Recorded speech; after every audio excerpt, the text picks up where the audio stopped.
Empezamos con un poco el esquema que vamos a seguir. Vamos a empezar hablando primero de lo que son las SDNs, un poco cómo funciona el concepto básico por si hay gente que no lo tiene claro, y luego vamos a ver cómo esta tecnología aparece de manera muy importante en 5G, aunque no la percibimos en primera vuelta de esta manera, ¿vale? Este es el esquema que voy a seguir. Bien, antes hay un pequeño comercial, pues para que me sitúen o nos sitúen. Nosotros estamos en España, en el norte de España, lo que es la comunidad autónoma del País Vasco, y estamos por entero localizados en Bilbao. Tenemos un grupo de investigación de aproximadamente 20 personas. Tenemos la particularidad de que prácticamente el 80% hemos trabajado en el sector antes de volver a la universidad. Entonces, bueno, pues le da un aspecto pues un poco curioso. Bien, quería también aprovechar para comentar que esta presentación es parte de las actividades de una red temática financiada por CITES, que se denomina Strong, que tiene los objetivos que tenéis allí. De manera genérica es el trabajar en la seguridad de SDN y NFV y seguridad para SDN y NFV, y un poco en el contexto de este primer año en el que estamos trabajando vamos a presentar un poco los conceptos, ¿vale? Los participantes son las universidades que pueden ver en la pantalla. En principio es un proyecto de 4 años de duración y, como comento, esta actividad se enmarca dentro de ese proyecto. Bien, lo primero que cabe pensar cuando habla uno de SDN es saber cuánto de reciente o cuánto de actual es todavía el tema. Yo no sé si conocen las famosas Hype Cycle de Gartner, donde realmente nos viene a decir un poco las tecnologías novedosas que van saliendo, qué punto ocupan. Entonces, bueno, en 2019 estamos ya en un punto donde estamos en el slope of enlightenment, o sea, realmente estamos empezando a salir de la punta esta en la que todo es maravilloso, vale absolutamente para todo, no tiene problemas. Estamos empezando ya a pasar también, hemos pasado ya la fase un poco de la desilusión, esa fase donde realmente no sabemos cuál es el uso real que tenemos, y realmente empezamos a estar ya en la fase de la ilustración. Realmente esto es uno de los motivos, o es el motivo por el cual, si nosotros nos fijáramos en papers científicos o nos fijáramos en productos comerciales, la palabra SDN ha dejado de aparecer tanto y aparecen otras como pueden ser NFV, P4, SD1, etcétera, etcétera, ¿vale? Entonces, bueno, dicho esto, que es el por qué no hablamos tanto hoy en día o por qué no se percibe tanto SDN, es que SDN empieza a ser ya parte del sustrato de trabajo, ¿vale? Bueno, realmente SDN, ¿en qué consiste de una manera muy simplificada? De una manera muy simplificada consiste en separar el plano de control de los equipos de comunicación, separarlos del plano de datos y hacer que un único plano de control trabaje directamente sobre los data planes, ¿vale? Bueno, esto lo podemos ver también de otra manera, con unos dibujos clásicos de Stanford, donde realmente tenemos un software muy simple que es estandarizado y que vale lo mismo para implementar un router que para implementar un software, que para implementar un firewall sin memoria de estado, que para implementar un tagueador de MPLS, lo que nosotros queramos, con unos pequeños límites, ¿vale? Bueno, esto nos da se basa en 3 aspectos. Uno es el interfaz abierto al hardware, es decir, realmente tenemos un interfaz abierto al hardware, que es este, que es lo que veremos que se denomina OpenFlow en muchos casos. Esto, bueno, no sé qué ha pasado con la transparencia al cambiar de ordenador. Bueno, realmente nos aparece una funcionalidad muy interesante cuando utilizamos SDNs, es que nos permite virtualizar la red. Virtualizar la red es algo análogo a lo que nos pasa con la virtualización de host. Yo imagino que muchos de ustedes habrán trabajado con VirtualBox, habrán trabajado con VMware, habrán trabajado con un montón de aplicaciones y tienen ya claro esa situación en la que tenemos una máquina virtual que se piensa que es la única que se está ejecutando sobre un hardware y en realidad está trabajando sobre una plataforma de virtualización. Con OpenFlow, con las SDNs, esto puede suceder. Y de hecho podemos llegar a cargar diversos sistemas operativos sobre esta capa de virtualización. ¿Vale? Cada una de estas capas lo que va a tener a su vez es una separación y se van a desplegar sobre las mismas pues, diversas aplicaciones. ¿Vale? Bueno, si vamos un poco a OpenFlow, OpenFlow lo que permite es concretar este esquema, esta separación del plano de control de una manera bastante más clara. Bueno, la idea de fondo es tratar de utilizar switches de un costo relativamente barato para implementar estas funcionalidades de data plane, de plano de datos, y crear sobre él una red de un plano de control, mejor dicho. Vale. Bueno, surgió originalmente como una manera de experimentar. Nosotros trabajamos con ello pues porque nos permite realmente desplegar slices para trabajar con diversos tipos de aplicaciones.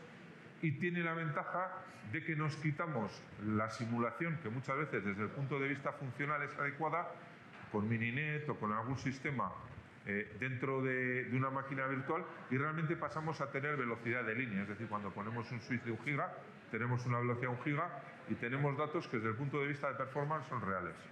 ¿Vale? Bueno, ¿cómo funciona OpenFlow?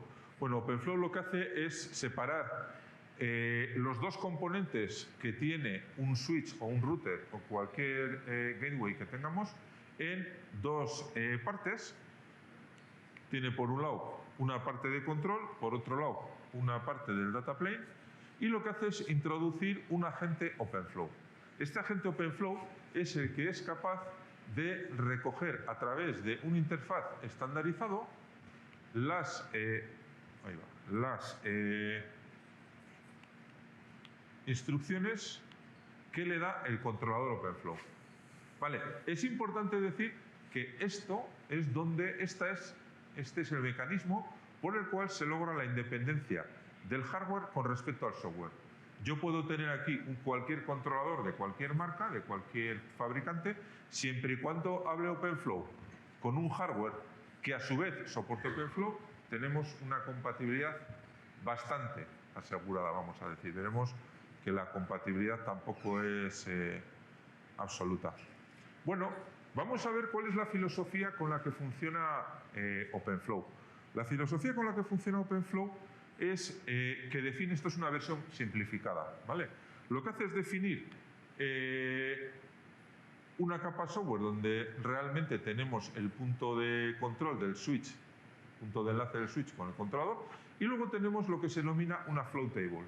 Una flow table básicamente es una serie de campos que nosotros podemos chequear, que nosotros podemos comparar con datagramas que nos vienen y una acción que vamos a tomar en consecuencia. Es decir, la idea sería, ahora lo veremos un poquito mejor, si tengo una combinación de MAC, por ejemplo, de MAC origen y MAC destino, esto querría decir, si fuera un switch, que tendría que salir por una determinada puerta.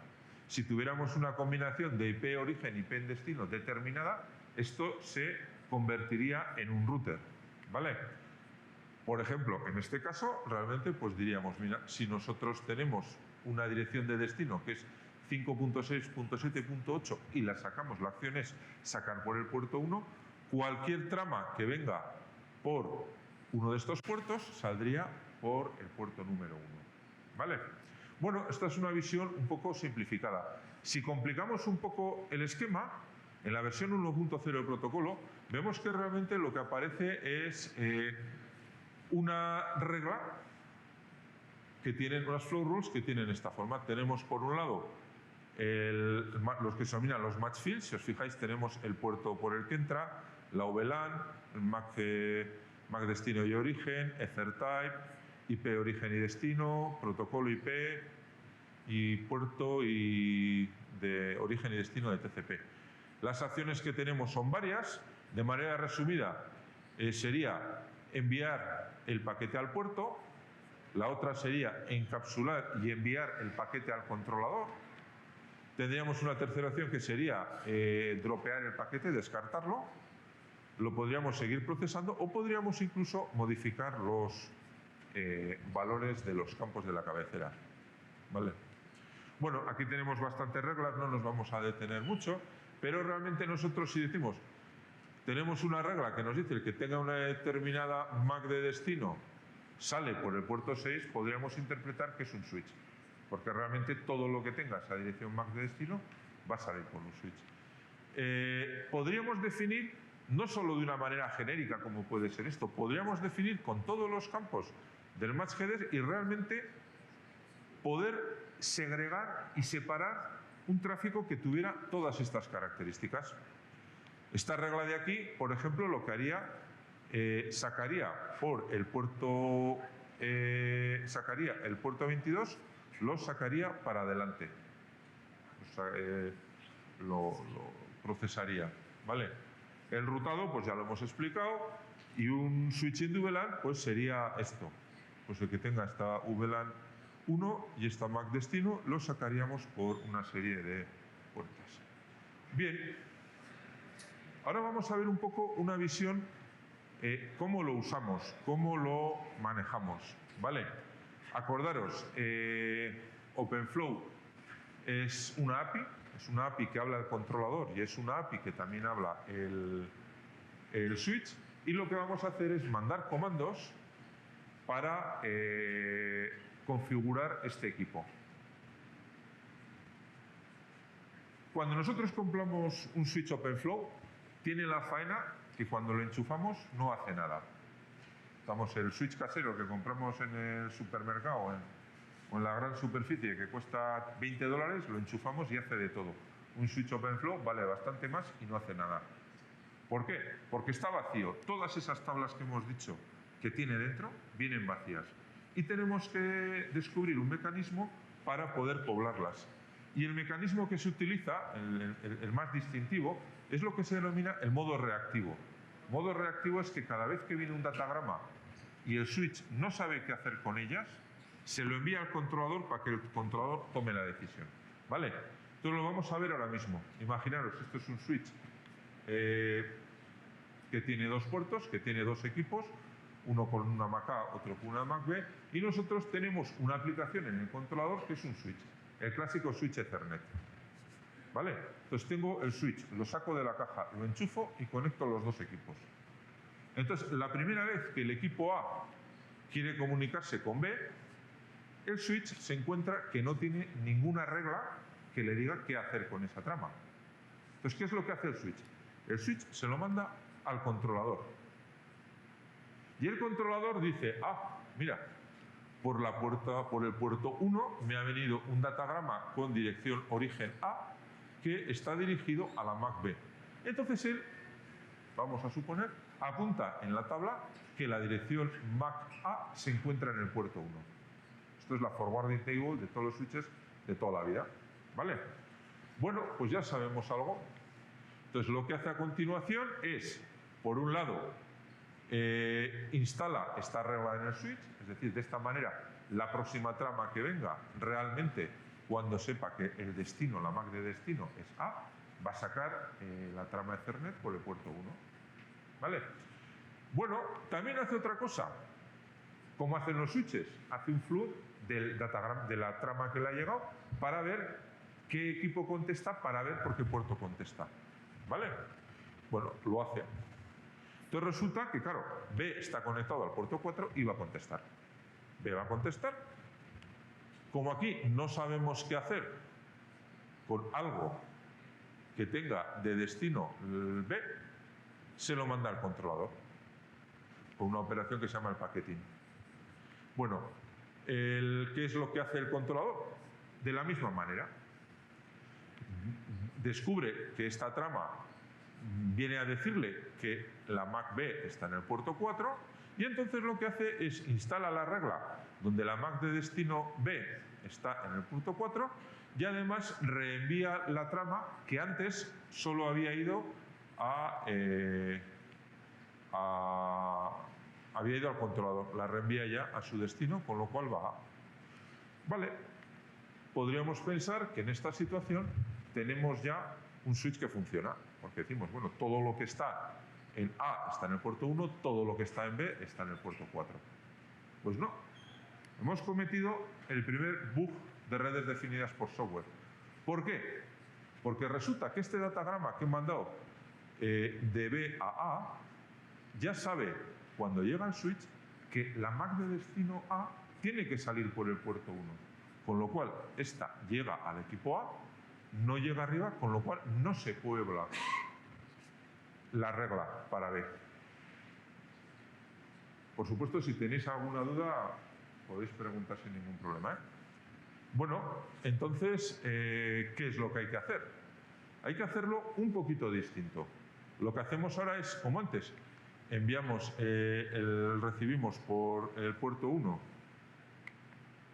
la trama, realmente sabemos que llega al controlador, el controlador sí apunta en la forwarding table esa correspondencia, MAC con puerto 1, y lo que hace a continuación es no inscribe nada en la flow table, pero sí hace el flush del datagrama que viene de A a B. En este caso ahora, ¿qué es lo que sucede? En este caso, como os podéis imaginar, lo que hace el equipo B es devolver esta trama. Como no hay ninguna regla para esta trama, se lo manda con un paquetín al switch y el switch ya sabe que la MAC B está en el puerto A. Y ahora, y es donde viene la diferencia, lo que hace es instalar unas reglas que son más complejas. Dice, atención, lo que tenga MAC fuente A y MAC destino B tiene que ir por el puerto 4. Lo que tenga MAC origen B y MAC destino A tiene que ir por el puerto 1. Y a partir de este momento ya realmente hace una cosa más, que es volver a enviar la trama que le había llegado de B para que le llegue a A.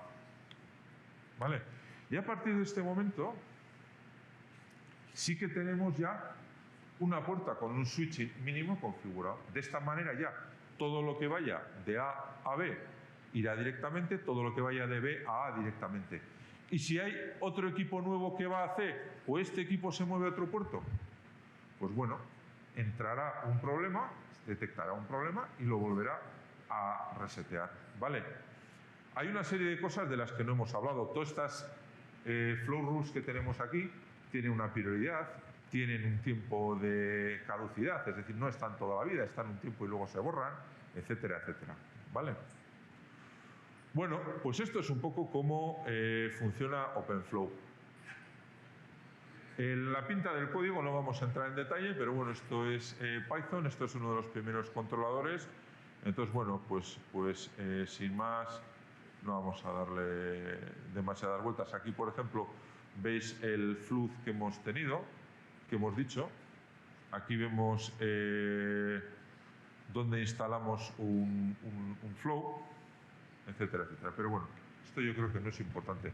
Claro, ese esquema tan sencillo, limpio y claro que os he mostrado es el de OpenFlow 1.0. En OpenFlow 1.5, que es la versión actual, la 1.51, en realidad todo esto se complica bastante más.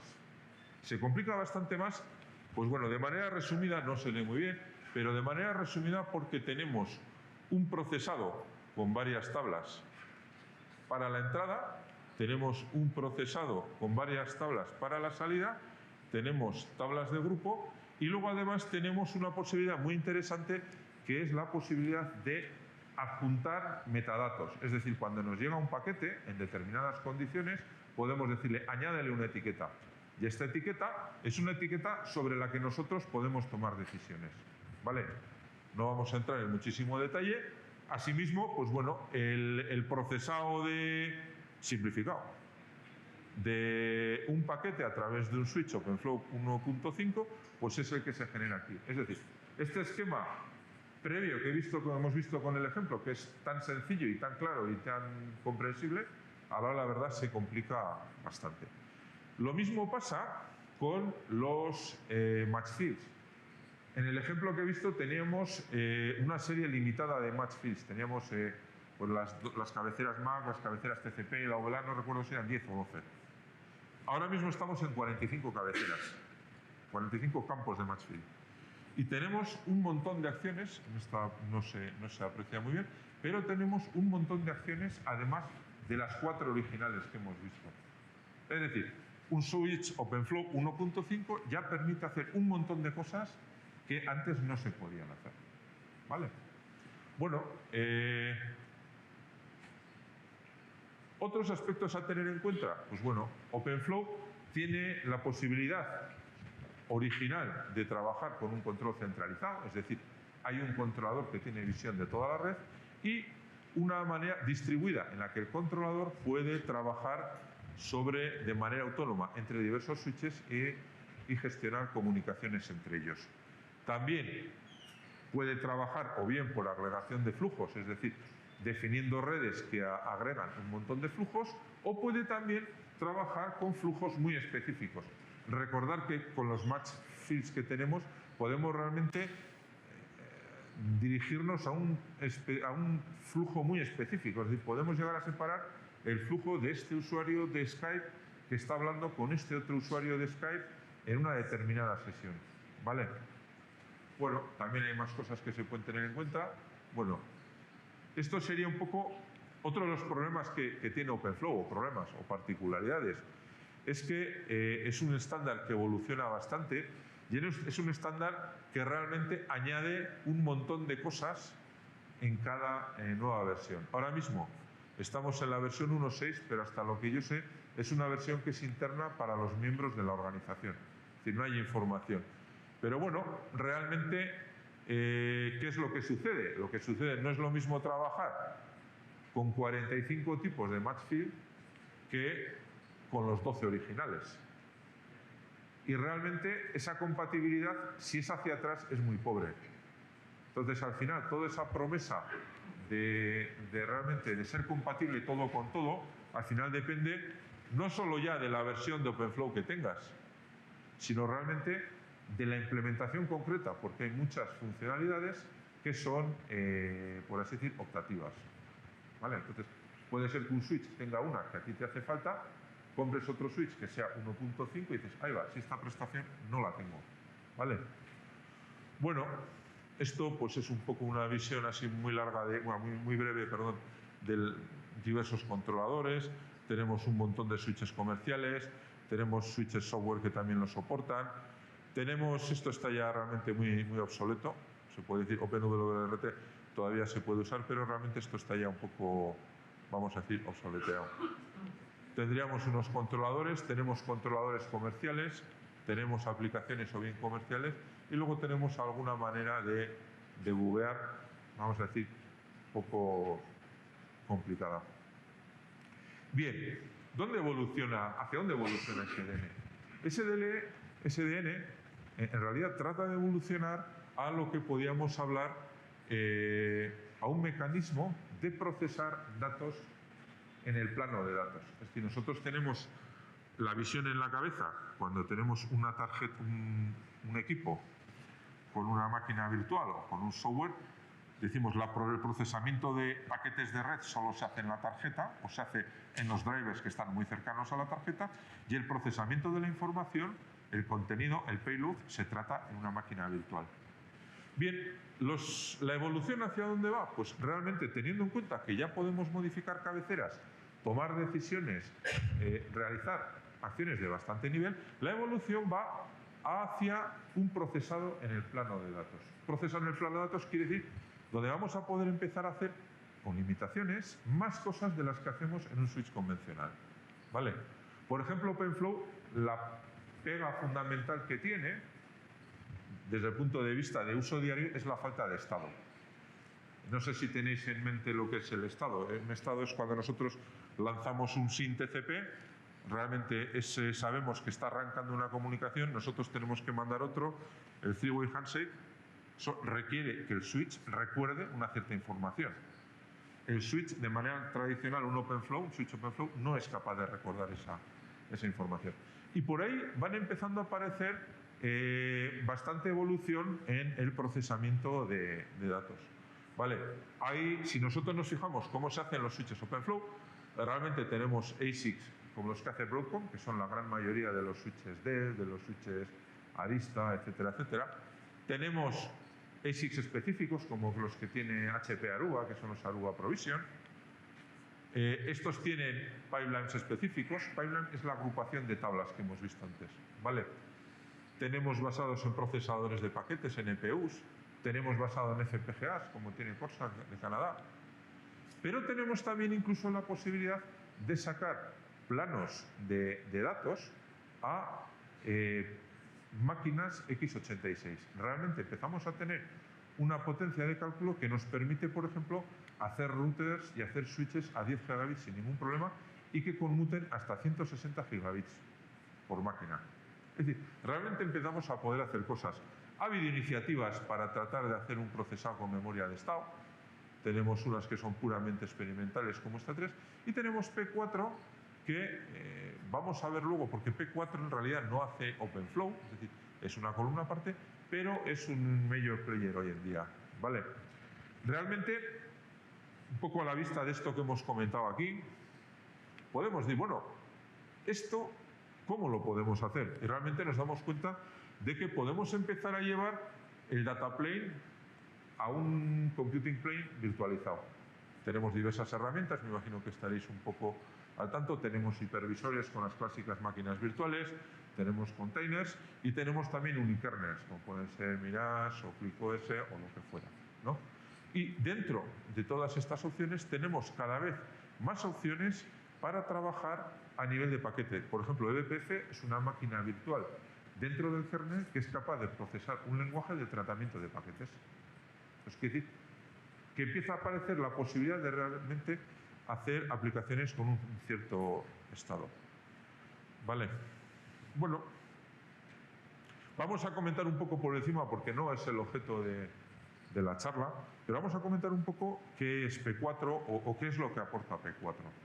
Si nos retrotraemos a la primera imagen que tenemos de un switch tradicional, realmente vemos que hay un plano de control, hay un plano de datos. Esto es exactamente lo mismo que hemos visto en la diapositiva original de OpenFlow. ¿Y qué es lo que nos permite P4? Lo que nos permite P4 es programar este data plane con un programa que nosotros podemos definir. ¿Vale? Entonces, realmente lo que nos aparece es un programa que se carga y un plano de control que es capaz de gestionarlo. Visto de una manera un poco más alto nivel, realmente tenemos un programa P4 que tiene en cuenta una arquitectura que hace referencia al target que tenemos y tenemos un compilador que nos genera un código que se carga en el data plane y se nos genera un código que se carga en el control plane. Bien, ¿cuál es la diferencia fundamental que podemos tener con OpenFlow? La diferencia fundamental que podemos tener con OpenFlow es que en realidad lo que sucede es que este control que tenemos aquí ya no es un control estandarizado, es un control que yo voy creando para cada una de las aplicaciones. Pues bueno, pues es cierto que se puede poner un plano de control, el P4 Runtime o el BF Runtime, que pueden ser controlados en el caso de P4 Runtime, por ejemplo, por ONOS. Pero es una cosa que... Bueno, y esto sería un poco el esquema de antes. Tendríamos un parser, teníamos una serie de tablas muy similares a las que teníamos en OpenFlow, con el matiz de que nosotros podemos realmente definirlas como nosotros queramos. Tenemos un Traffic Manager que nos permite realizar algunas funciones de desvío de tráfico del pipeline de salida, de entrada, de salida. Tenemos otra serie de tablas de acción y tenemos un deparser que ya nos lo saca por la tabla. Bueno, después de esta presentación de qué es SDN, la pregunta que nos hacemos, bueno, ¿y SDN dónde está en 5G?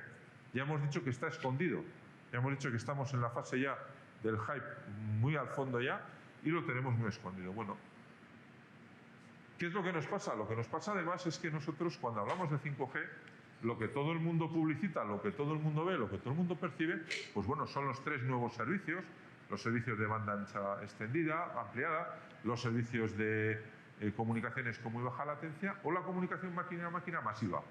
Es en lo que nosotros nos quedamos, ¿vale? Las míticas esquemas que tenemos aquí. ¿Qué es lo que sucede con 5G? Lo que sucede con 5G es que en realidad estos servicios inalámbricos que nosotros vemos es la parte visible del iceberg.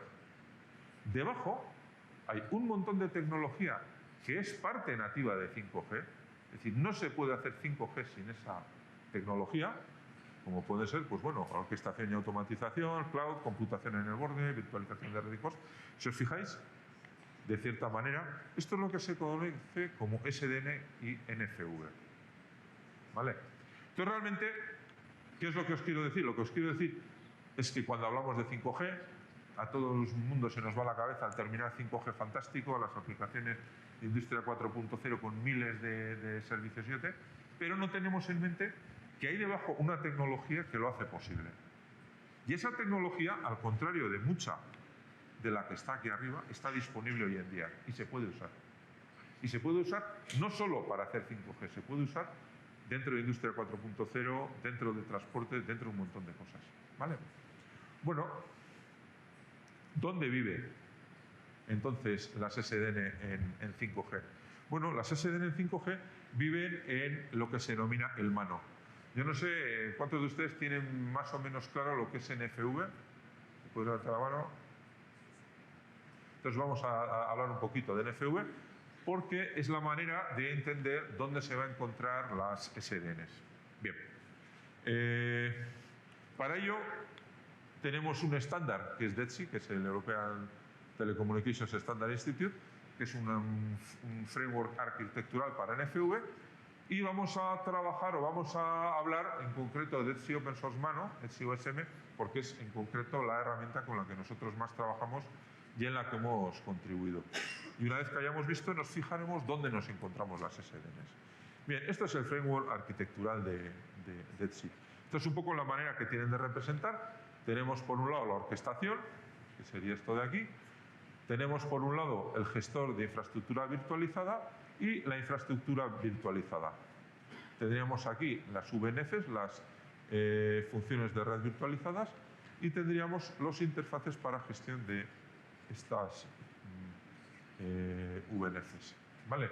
Si nosotros nos fijamos en mano, el caso mano tradicional, el que si alguno ha leído un poco de DETSI o OSM y tampoco le ha dedicado mucho más tiempo, el esquema que tenemos en la cabeza es un esquema donde mano, por así decir, se apoya en todo ello, incluido un BIM que tradicionalmente puede ser o bien un OpenStack, o bien Amazon Web Services, o bien VMware, vSphere, o puede ser cualquier tecnología de estas. Sin embargo, hoy en día ya empezamos a plantearnos las cosas de una manera un poco más compleja. Realmente aparecen dos modelos de trabajar con DETSI OSM. Hay un modelo integrado extremo a extremo, donde realmente nosotros lo que vamos a hacer es gestionar absolutamente todos los aspectos de management del slice, de management de las funciones de red, y vamos a seguir teniendo un mano que nos cubre absolutamente todo, menos realmente la gestión de la infraestructura. Aquí tendremos interfaces, las VNFs y las PNFs, que son las Physical Network Functions. Bien, el método tradicional, el NFV de toda la vida, el que hemos representado antes, pues sería una evolución, este sería una evolución del anterior. Y en este realmente tenemos un mano que trabaja aquí, y tenemos aparte una gestión de slices, en el puro sentido, si os fijáis, 3GPP, es decir, 5G del mano. ¿Vale? Bueno, después de vista esta visión, realmente nos planteamos ¿y dónde está SDN en DETSI OSM? Bien, esto es una función como plataforma de servicio. Fijaros, como plataforma de servicio podemos distinguir, bueno, el OSS-BSS para gestión, tenemos el mano y tenemos básicamente tres bloques, vamos a decir. Este, que es el de las funciones de red, este sería el software que realmente se ejecuta, que tiene su interfaz de configuración y monitorización, y tenemos dos grandes bloques. El BIM, el Virtual Infrastructure Manager, ya lo hemos visto, es donde está el cómputo, donde está la interconexión, donde está el almacenamiento, y tenemos otra que se comporta como Infrastructure as a Service, y tenemos otro módulo más que sería el WIM, el Wide Area Network Infrastructure Manager, que se encarga, si os fijáis aquí hay un pequeño detalle, el BIM se ocupa de las comunicaciones intra-data center, mientras que en el WIM se ocupa de las comunicaciones inter-data center. Este TAAS que aparece aquí hace referencia a Transport as a Service. Realmente es capaz de gestionar de otra manera. Bueno, si lo miramos un poco en detalle, resulta que tenemos varias opciones.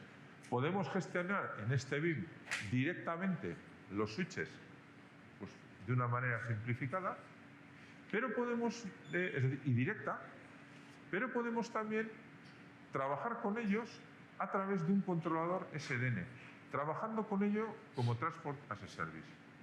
¿Vale? Entonces, bueno, hoy en día, como BIM, hay soporte para OpenStack, para VMware Bio, para VMware Cloud, Amazon Web Services, OpenBIM, y se están añadiendo ambos. Aquí es importante tener en cuenta que, sea cual sea la implementación del módulo de red, hacia arriba, hacia el orquestador, este es el interfaz orquestador Virtual Infrastructure, la percepción es exactamente la misma. El orquestador no necesita hacer nada especial, tenga una conexión directa con los switches o tenga una conexión directa con los controladores de SN. ¿Vale? Bueno, aparece, es decir, aquí ya vemos, de cierta manera, que ya nos aparece el controlador de SDNs. Es decir, las SDNs están allí, pero son tan corrientes y son tan habituales que ya perdemos la visibilidad. ¿Vale? ¿Dónde se vuelven a encontrar las SDNs? Se vuelven a encontrar lo que se llama el SDN Assist. El SDN Assist hace referencia a que normalmente los manos gestionan muy bien lo que se llaman las comunicaciones overlay, las comunicaciones de control entre diversas entidades virtuales, pero no manejan con mucho rendimiento lo que son las comunicaciones a nivel de data plane. Las comunicaciones que realmente van a mover los 10 gigabits de una máquina virtual a otra máquina virtual. Y ahí es donde entra el SDN Assist. ¿Vale?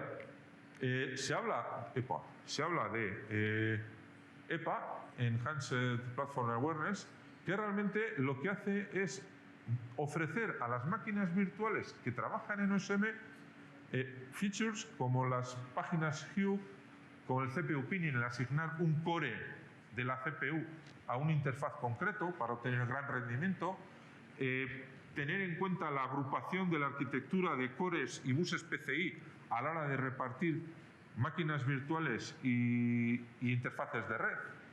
Entonces, bueno, pues todo eso hay que tenerlo en cuenta, y cuando nosotros queremos trabajar a mucha velocidad, tenemos de cierta manera que asegurarnos que estamos utilizando mecanismos como Pass-Through o SRIV para acceder a las tarjetas de red. ¿Vale? Entonces, bueno, OSM tiene un modelo que es el SNM Assist, que permite trabajar con el underlay de un BIM. Ahora mismo está soportado Open Daylight, ONOS y Floodlight, y en el caso concreto de ONOS es un desarrollo nuestro. Entonces, un poco para que veáis dónde nos volvemos a encontrar de cierta manera las SDNs, no las encontramos así. Esta es la interfaz ORVI y tenemos diversas maneras. Tenemos el overlay, es nativo y no hay underlay, es decir, todo se comporta como un overlay, es decir, los rendimientos son bastante malos. Podemos tener un BIM como OpenStack que tiene Neutron y es capaz de controlar un gestor SDN. Podemos tener casos mixtos y podemos tener casos donde realmente el mano es capaz de trabajar con un BIM y es capaz de trabajar con un controlador. ¿Vale?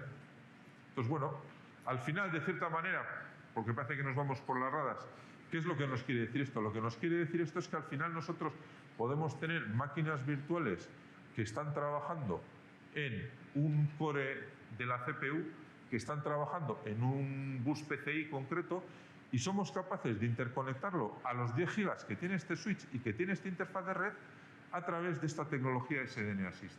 Entonces llega un momento donde podemos comunicar a velocidad de línea el data plane de esta aplicación y de esta aplicación. ¿Vale? Bueno, si vamos un poco más adelante, el otro sitio donde aparecen las SDNs es lo que se llama el WIM. Recordáis que el WIM hemos dicho que es el mecanismo que sirve para interconectar dos BIMs distintos. Dos Virtual Infrastructure Managers, dos centros de procesos de datos. Podría ser un centro de procesos de datos en una ciudad y otro centro en otro. ¿Vale? Este tiene una API y realmente a través de esta API lo que nosotros podemos trabajar con distintas capas de transporte. Entonces, quiere decir que podemos tener un BIM, podemos tener otro BIM, podemos tener un WIM entre ellos que puede ser o bien una conexión totalmente basada en ONOS, o bien una conexión basada en ONF TAPI, o bien, en el caso concreto, DIMPAC, que es una solución que está basada en SDN que os voy a contar ahora. SDN es el resultado de un proyecto de investigación en el que nosotros hicimos una ingeniería de tráfico basada en SDN. Tenía muchas particularidades y, bueno, tal vez, las vamos a ir viendo gráficamente. La primera es que permitía, esto es una cosa bastante normal, un realojamiento de flujos para incrementar la capacidad de transferencia, ¿vale? Podía desagregar flujos. Desagregar flujos, es decir, tenía la capacidad, antes de rechazar un nuevo flujo, decía, hombre, antes de rechazar la admisión de un nuevo flujo, si soy capaz de partir los flujos de otra manera, resulta que puedo admitir otro nuevo flujo, ¿vale? Tenía también la función de calendario, esto era ancho bajo demanda, tú podías decir, bueno, en el futuro quiero 5,2 gigas de este punto a este punto y dentro de un día quiero otro servicio, etcétera, etcétera, ¿vale? Perdón, tenía también la posibilidad de hacer rate limiting en dominios SDN, restauración, y ofrecía una interfaz REST que es el que nos ha permitido definir a DIMPAC como un WIM, ¿vale? Bueno, todo esto fue el proyecto nuestro de investigación. Cuando YANT, el proyecto europeo YANT, lo cogió dentro de su portfolio o estudió la posibilidad, lo que se hizo fue una simplificación. Tal vez la simplificación más importante, en vez de definir los flujos por OpenFlow, se definían por VLANs, en vez de por tuplas OpenFlow, por VLANs, aunque todo el control seguía siendo basado en OpenFlow. Vale. Soportaba conversión de VLAN, es decir, yo no me tenía que preocupar por asegurarme que la VLAN se mantenía libre a través de toda la red, sino que de manera automática se daba. Y cuando lo convertimos en BIM, lo que se hizo fue quitar la posibilidad de dar servicios de calendario. ¿Por qué? Porque en los servicios de telecomunicaciones normalmente no es una necesidad plantear el futuro a 1 hora o 2 horas, ¿vale? Entonces, bueno, pues esto fue lo que hicimos. Esto es un esquema de alto nivel de DIMPAC. Bueno, no vamos a entrar en mucho detalle. Sí es importante, bueno, nosotros nos requirió diseñar drivers. Diseñamos un driver para Corsa, que eran unos switches de muchísimas prestaciones y precio correspondiente, y para HP Aruba, que era un precio, vamos a decir, más asequible y razonable, ¿vale? Bueno, ¿cómo se conecta OSM y el WIM? Pues bueno, pues en realidad tenemos un plugin para el WIM, tenemos una REST API del WIM y tenemos DIMPAC. Originalmente, DIMPAC tenía un interfaz bastante completo y lo único que hizo falta fue añadir el equivalente a las llamadas que requería en la WIM. Entonces, fijaros, si os fijáis, no sé si empecéis a ver la potencia que tenemos. Cuando tenemos un WIM, en realidad le digo Create Connectivity Service, le digo de dónde a dónde, e independientemente de que haya un ONOS, de que haya TAPI, de que haya DIMPAC, se te crea el servicio. Y se utiliza de la misma manera para cualquier servicio, ¿vale? Bueno, en realidad, pues bueno, lo que hicimos fue pues, crear ese conector de acuerdo pues, a las especificaciones que había en ese momento. Entonces, de esta manera es como hemos conectado esto, que es un conjunto de switches basados en SDN con un controlador ONOS, como un WIM. ¿Vale? ¿Esto lo estamos probando, lo estamos usando? Pues sí, lo estamos usando en una experiencia para Industria 4.0 que nosotros llamamos SN4i. En SN4i realmente pues, lo que hacemos es utilizar estándares NSI, SIOSM, y si os fijáis, bueno, pues más o menos esto sería la Escuela de Ingeniería, esto sería el Centro de Fabricación Aeronáutica Avanzada y esto sería el punto de conexión de la universidad con los operadores nacionales e internacionales de redes académicas. De manera resumida, pues bueno, podemos decir que nosotros podemos salir desde nuestro laboratorio a 10 gigas hacia Europa y podemos salir a 1 giga a Europa. 1 giga porque tenemos una limitación en este enlace. Es posible que con el tiempo podamos llegar a 10 también por aquí y tengamos esta opción. Fijaros, ¿qué es el centro de fabricación aeronáutica? El centro de fabricación aeronáutica, no sé si se aprecia muy bien, es una infraestructura de fabricantes de motores. Está Rolls-Royce con ITP. Es una infraestructura que en euros anda por los 14 millones de euros. Es una PPP entre fabricantes de máquina herramienta, fabricantes del sector aeronáutico, el gobierno vasco y la universidad. Y en realidad pues es una nave industrial de este tamaño en el que, pues no sé qué deciros. Estas máquinas tienen un consumo de 80 kilovatios. O sea, realmente son máquinas espectaculares. Hay máquinas como 2 pisos de altura, que tienen tornos de 2 metros de diámetro, etcétera. ¿Vale? Entonces, ¿cuál era el objetivo nuestro? Pues realmente aportar las ventajas de las tecnologías 5G en el core y pre-5G para el aspecto inalámbrico. ¿Vale? Basado en estándares de facto, etcétera. La idea de fondo, y creo que es una filosofía que hay que tener en mente, no podemos utilizar herramientas nuevas para hacer lo mismo. Eso es antieconómico. Tenemos que buscar nuevas aplicaciones. Y las aplicaciones que buscábamos, pues realmente eran las que vamos a aprovecharnos del aislamiento que procuran las slices, de la garantía de rendimiento que tenemos con DIMPAC, etcétera, etcétera, para ofertar y desplegar nuevos servicios. ¿Vale? De cierta manera, lo que queríamos o lo que queremos es, si esto es un servicio tradicional de los que está hoy en día tan en boga de Industria 4.0, en el que tenemos unos sensores externos, tenemos unos datos que vienen de la máquina herramienta, que van a una base de datos, que se meten y se analizan, etcétera. ¿Qué es lo que estamos persiguiendo nosotros? Lo que estamos persiguiendo es integrar todo esto a través de estas tecnologías.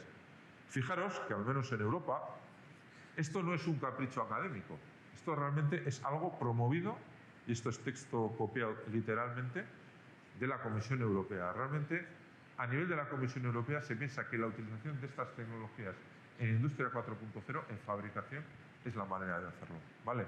Al final, ¿qué es lo que queremos? Pues al final lo que queremos es que este SN4i que tenemos, esta serie de equipamiento que tenemos aquí, permita desplegar servicios, pues que sea una recogida de datos, un almacenamiento, un procesado, una presentación, una gestión de resultados, convertirlo a cores de cómputo, almacenamiento y comunicaciones y desplegarlo.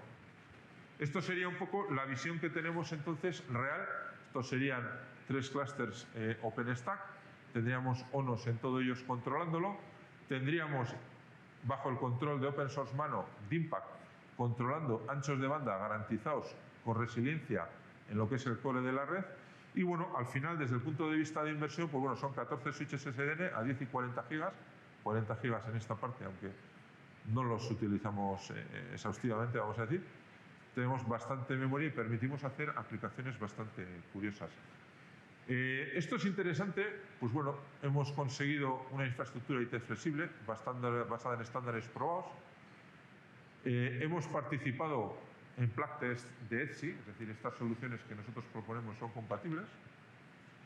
Estamos trabajando en la coexistencia con tecnologías clásicas, Ethernet industrial, Time Sensitive Networks, TSN-OPCUA, HSR-PRP.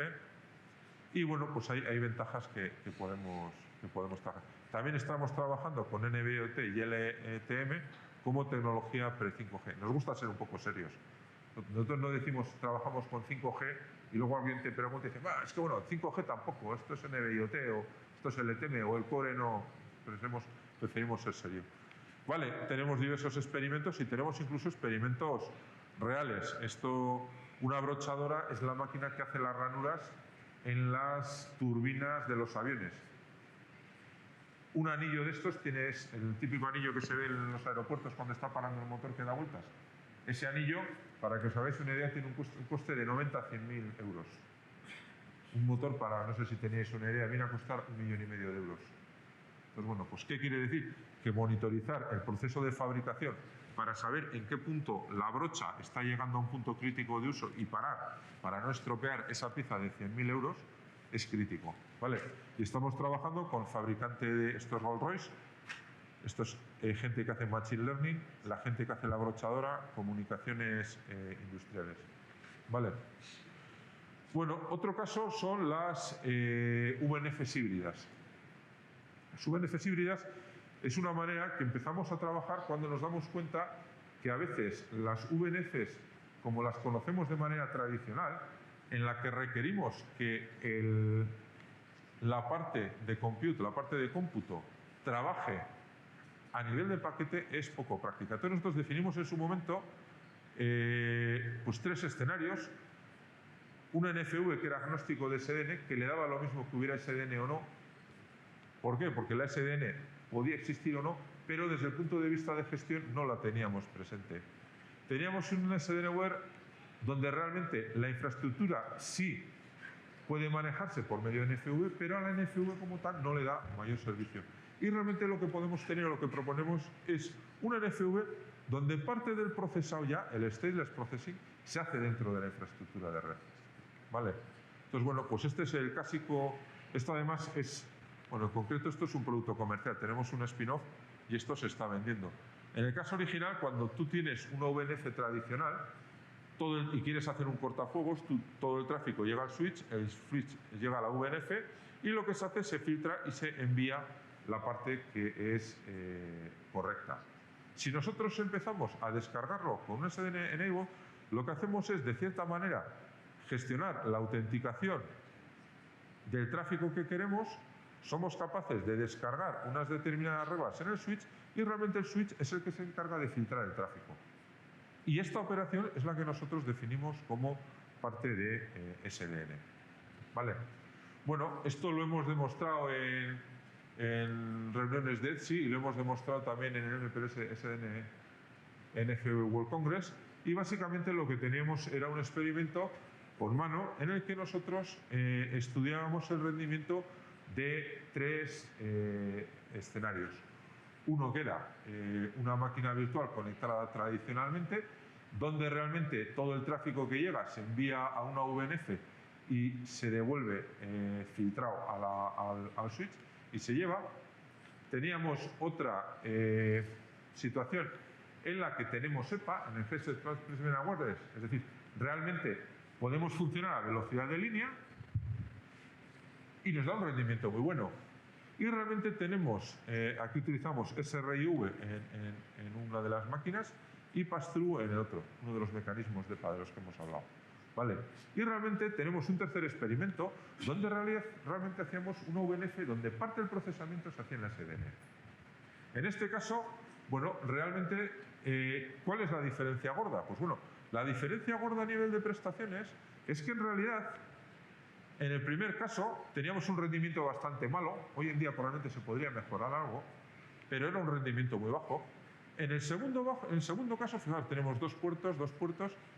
Aquí realmente utilizábamos 2 links de VNF y el backplane lo teníamos a 2 por 9,8 y a 2 por 9,8 gigas. Es decir, utilizamos recursos dobles, uno para subir y otro para bajar. Utilizamos 2 puertos completos. Mientras que utilizando la tercera posibilidad, bueno, utilizamos también 2 cores. De esta manera utilizamos un único core, utilizamos un único puerto. Los links realmente es prácticamente cero el tráfico que hay entre ellos, y en el backplane solo utilizamos un enlace de 9,8 gigas, que realmente se puede conseguir una mejora interesante. ¿Vale? Bueno, pues ya para acabar, Xavier, no sé si alguno ha sobrevivido, las conclusiones, pues bueno, es que hemos visto un poco cuál es el fundamento de SDN, algunos igual lo tenéis más claros, otros no. Hemos visto que SDN se va ampliando, que se va ampliando probablemente al concepto de computación en la red. Que el concepto también lo hemos hablado, pero el concepto filosófico de separación del plano de control y el plano de datos, probablemente cualquier fabricante del mundo te dice que ya lo hacía antes, la gente de BGP también lo hacía antes, todo el mundo lo hace, pero bueno, vamos a decir que dentro de esa extensibilidad pues hay mucho juego para cosas modernas. Bueno, hoy en día todavía no está muerto el concepto, sigue habiendo.